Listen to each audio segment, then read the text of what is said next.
Bonjour, your beautiful beings, and welcome to the lovely artist area here at Elements 2021. And I am the main man, Trent, Bice from Dooftube, the TB podcast, Alfango. You know where to find me. But also, we have got two of the superstars from the Friday night, so last night at the main stage, the not the Sonic Sorcery, the Tribal Council. Tribal Council, yeah. Please, who have we got here on the end? MC Shureshock, Cameron. And DJ Operon. Give it up for Operon, make some noise!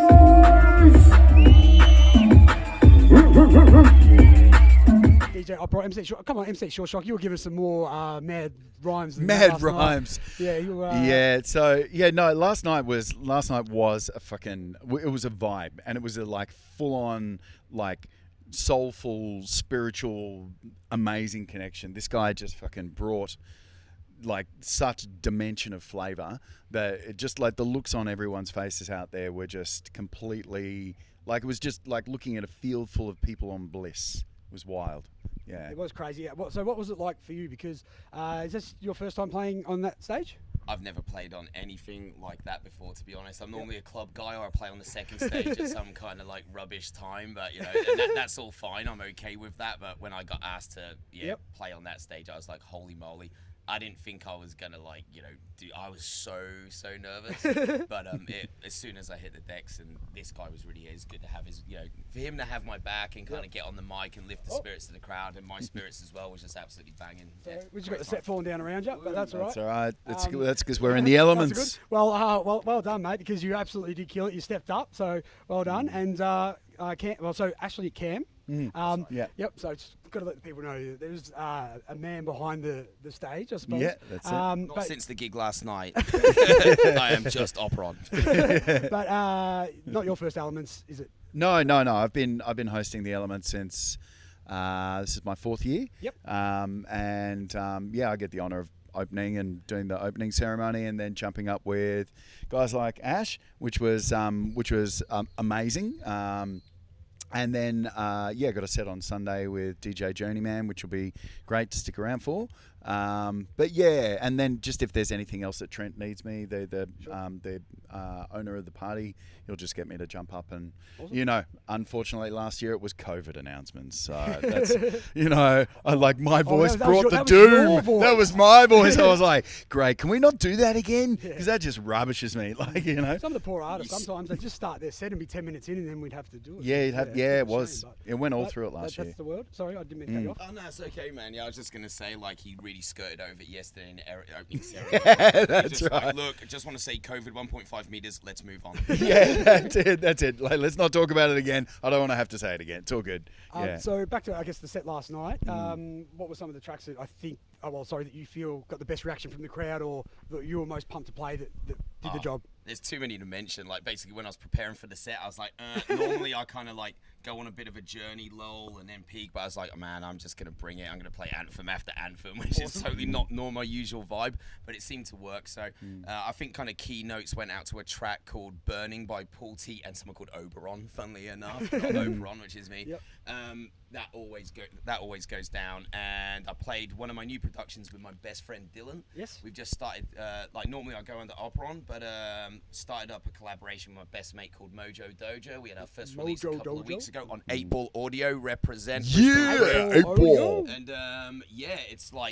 so we've got a whole bunch of things in the fire. We've got an EP upcoming and a couple other things. We had our first debut gig last week, and so I played our brand new tune, hot off the door a few days ago, called Your Eyes, and it got everyone nice and frothy. Where was that gig last week?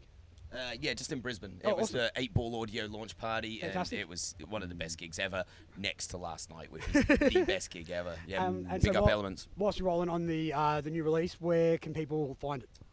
So if you just go onto Beatport and type in 8 Ball Audio, or just my name, Operon, that's Operon, my whole back catalogue's there, and you can catch the latest release, Le Stuka and Mojo Dojo, it's serious there. Bangers. Put your money, reach into your pocket, pull out your wallet, buy those bad boys. Absolutely, fantastic, nice work. And because you have been to quite a few Elements, obviously you've seen many fantastic artists like Operon here, and thank you very much. DJ Journeyman later this weekend. But who are some of the other ones that have stood out to you over the years? I had a really good set with Truth. New Zealand / LA dubstep outfit. That was really great. Liquid and Dyslexic, shouts out Melbourne crew. Like they tore it up last year. That was great. My homies in an outfit called the Fun Police, THA, Fun Police. And that's made up of Kenny Beeper and DJ Snooze. So Kenny Beeper's more like laser funk type of, really sort of funky vibes. Yep. And then Snooze is known for holding down the breakbeat camp, the more sort of, old school, new school styles vibes. And he's an MC as well. So we jump on the set and we do a back-to-back thing where we're doing that as well. So, and then I get exposed to a whole bunch of artists that I've never sort of come on my radar, which is one of the reasons I love this party. Get in touch with what's going on in the Psy scene, as well as, the resurgence in the techno scene, as far as, the different dimensions of those sounds. Yep. And, I guess I've MC'd to all different genres in my career, and it's really good to go out there and go, it's just great to see this stuff being received by, big crowds again, so it's good. And I think that is what is great about these sort of festivals is you think you might know techno or DMB or, Psytrance, but then you come here and then someone else is playing like awesome tracks off labels you haven't even heard of yet, or new stuff that's coming out, and you think what is awesome, but then it just opens your mind to all this new music. It's fantastic. It's almost like a convention for techno, isn't it? Really, or for electronic music. Yeah, absolutely. And I brought my daughter last year. She's 11. She's going to feature on my next my next release. She's a singer, and she jumped up on stage with me, and there's talk of her maybe jumping up and co-hosting. So these events have become like a generational culture. Yep. And so, Trent, the owner, was coming to my gigs when he was 16, and I was emceeing to hardcore techno and gabba, and now he's putting on the festival and getting people from all over the world. Yeah. And then the cycle goes on, and it's like the 8-Ball Audio guys that are putting this release, which recently just went #1 on Beatport internationally. So what genre is that? Drum and bass. It is drum. Yeah. Bangers, mate. Bangers. Bangers. But as far as profile for awesome. Little Brisbane crew, we're an international outfit now, and these events are world class. We've got people coming from all over the world just going, this is just a ridiculously amazing venue, and it makes me really, really proud to be a part of it. It's good. That's awesome. It's great, I guess, to see that you keep coming back, and I think people like yourself is what sustains festivals like this, that great energy, and becomes a family, really. It does, yeah, absolutely.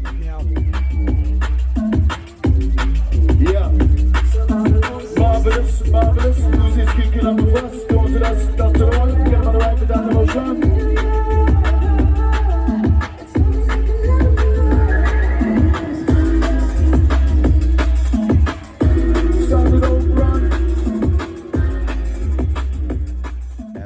Now, quick question, because I'm a bit naive to the drum and bass, and forgive my question there about which genre, because with techno, someone goes, I've got #1, but then it's like driving techno, hard stuff, like so many subgenres. So I was just trying to see, where does this fit in? Yeah, so that's awesome to hear. But also one question I had and briefly was sussing about last night, but can you explain the reset last night? Because I noticed that you did this where it's called a reload. Rewind. Sorry. So you had the track going, and then you've gone rewind. So how does that actually come about? And can you just explain that to the average fan who might not be it stems actually from Jamaican dancehall culture. So Jamaican dancehall culture back in the old days, you might see booyaka, and you might see these awesome pictures of like a roller skating rink with a DJ with one turntable, and then he's got a bunch of cassette tapes, and there's like 15 people in the booth, right?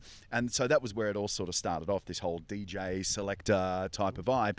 And when the crowd say ball selector. Yeah, that's it. In the countryside. Like Craig David, don't you? Yeah, that's it. And the idea was that it's about crowd call and response, which is a very reggae type of idea. So the idea in the drum and bass scene is that when the crowd cheer on a breakdown, or when they make some noise, a certain sort of noise, then the DJ listens and participates by pulling a rewind, and I'll ask them if that's what they're looking for. So as opposed to just cheering because it's a great song, they're like, no, we want to hear it again. And so, I'll remind them if they want the track, they've got to ask for the rewind, they've got to call for it, and we want the rewind, or you make them, make some sort of movement or say some sort of thing. Or call I'm the so DJ's glad name. you asked that question, Matt. Yeah, it's like good. rewinding and reloading's not really much of a thing in Australia. Yeah. When you get a chance to do it and make it happen, especially when you need an MC for it. It works really better helps with when an you got MC, someone yeah. toasting on it. It's very, very Jamaican, like Cam said. And drum and bass completely is steeped in Jamaican culture. The original drum and bass, which is called jungle, all comes from reggae sound system, Jamaican culture, and that's what it's about. So, and I love it, man. Bring it on.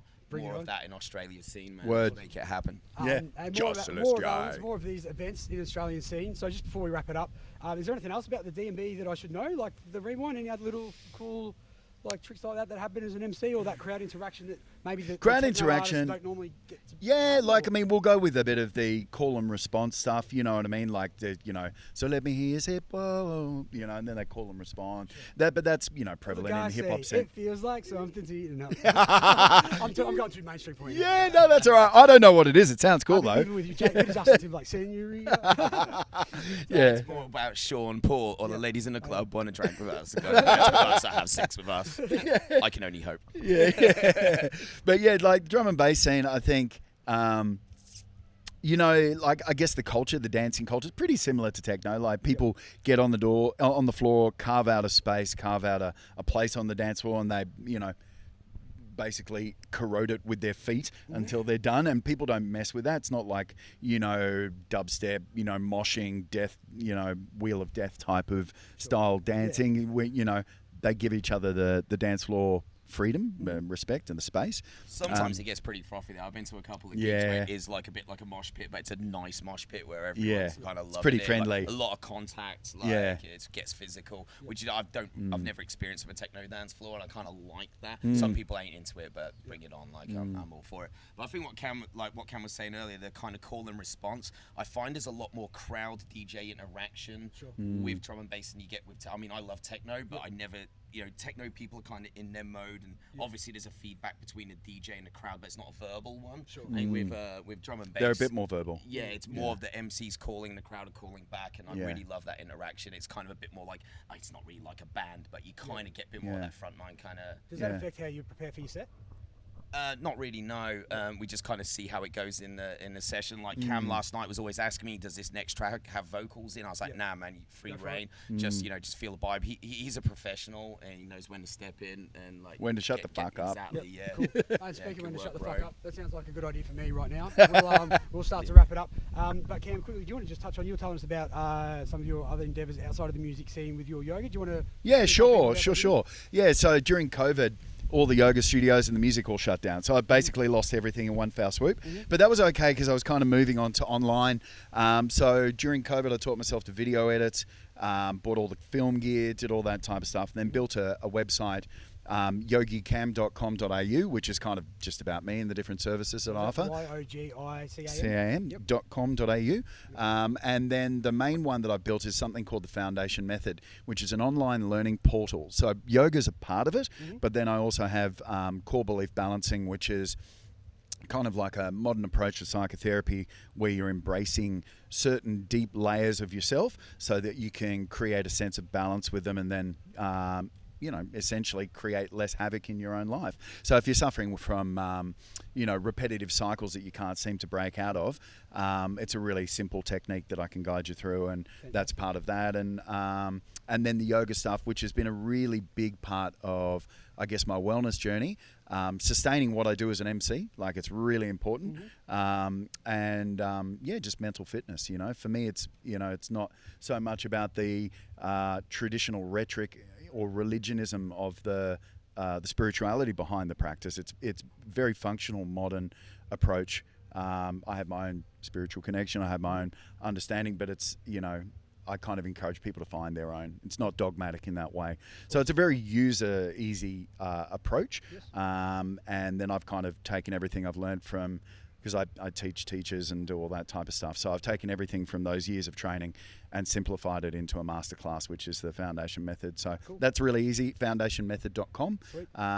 Any questions, just send me a message there and I'm happy to help. Awesome. So check that one out. And do you want to last minute plug? I know we mentioned it before, but where we can find you on SoundCloud, Beatport, etc.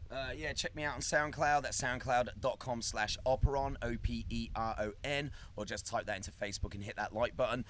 I'm just going to be making rave bangers. Keep it short and sweet. Thanks, boys. Any rad, questions dude. for me? Yeah, you stick around for the rest of the weekend? Absolutely. I'll see you on Sunday. Fantastic. Can't wait. Thanks, boys. Thanks, bro. Thanks, Elements Festival, for having us once again, and check out Ultimate Fantasy on Bandcamp. Cheers.